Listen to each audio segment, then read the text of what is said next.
Olá, minhas amigas e meus amigos, alegrias neste fim de domingo. Num conto de Hans Christian Andersen, do dinamarquês, um conto, no desfile do imperador, do rei, em praça pública, uma criança disse: "Ih, o rei está nu." Foi um Deus nos acuda, porque a verdade dita por aquela criança derrubou o império, no conto de Andersen. É similar aos humoristas. Os humoristas e os comediantes estão praticamente sempre a dizer do poder: o rei está nu. Na Alemanha nazista havia um comediante, e ele era antinazista. Ele era uma espécie de Chico Anísio da época, embora não tivesse televisão. Ele lotava os grandes teatros da Alemanha com seus shows de humor. E o Hermann Göring era o grande ministro do Hitler, Hermann, que significa senhor Mann. Literalmente, Herr, senhor, Mann, senhor Mann. Então, um dia esse humorista entrou em cena em pleno regime já nazista, com um grande caixote e disse para a plateia: "Eu vou apresentar para vocês a família Mann." E abriu assim uma porta do caixote, um lado do caixote apareceu uma porca gorda.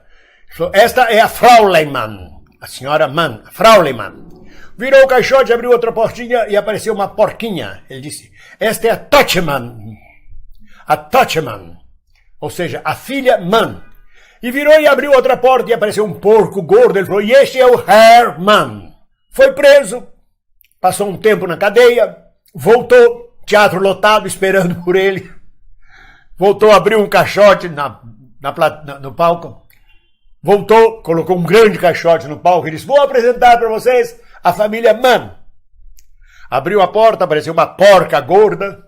Ele disse: "Esta é a Fraulein Mann." Suspense total na plateia. O que vem aí? Abriu uma outra porta e apareceu uma porquinha. Ele disse: "Essa é a Tochter Mann, a filha Mann."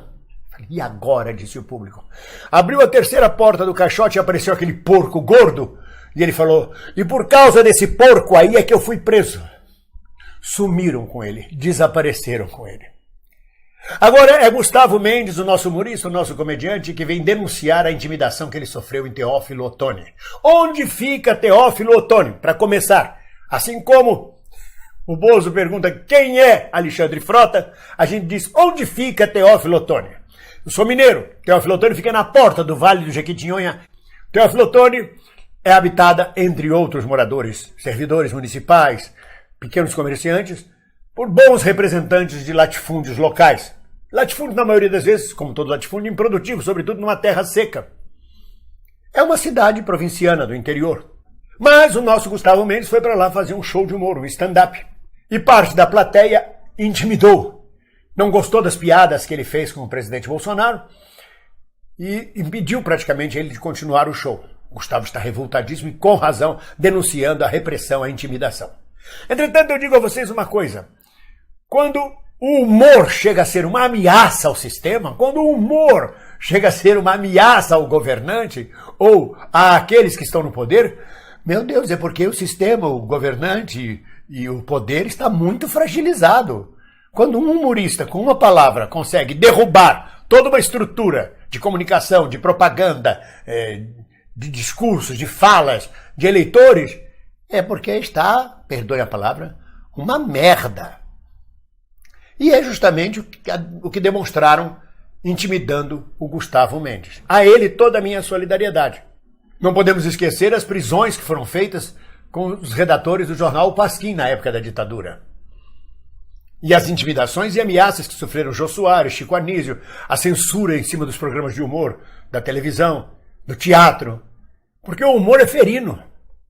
O humor é uma arma, mas é apenas humor. O governante ou a facção governista que se preocupar com o humorista está perdendo tempo. Está brigando com quem é, na verdade, um moinho de vento. Que poder temos nós, os humoristas, os comediantes, a não ser o poder da língua, da palavra? Em brincadeira. E se isto ameaça um regime, é porque, volto a dizer, está uma merda este regime.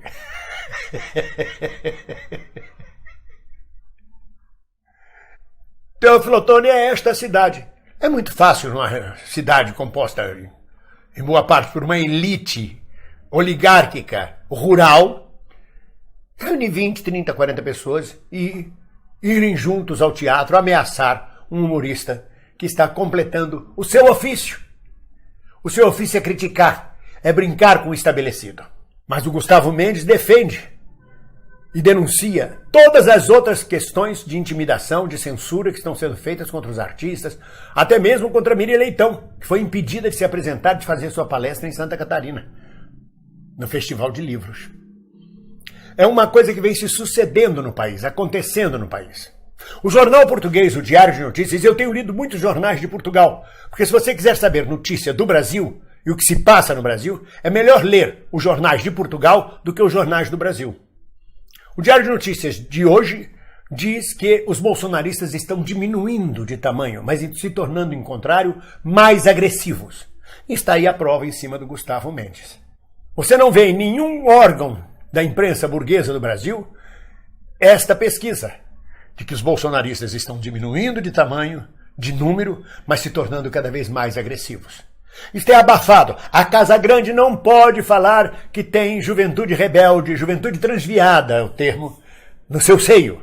Mas não é só a juventude transviada, não tem também a velhice transviada, como uma vez eu vi num dos protestos da direita na praia de Copacabana. O que tinha de velho aposentado e de velha aposentada, tudo com cara de mulher de general, mulher de coronel, coronel bundinha, tudo lá. Era só eles. Aliás, não tinha nem juventude. É a juventude e a velhice transviada da Casa Grande. São os pitbulls da burguesia.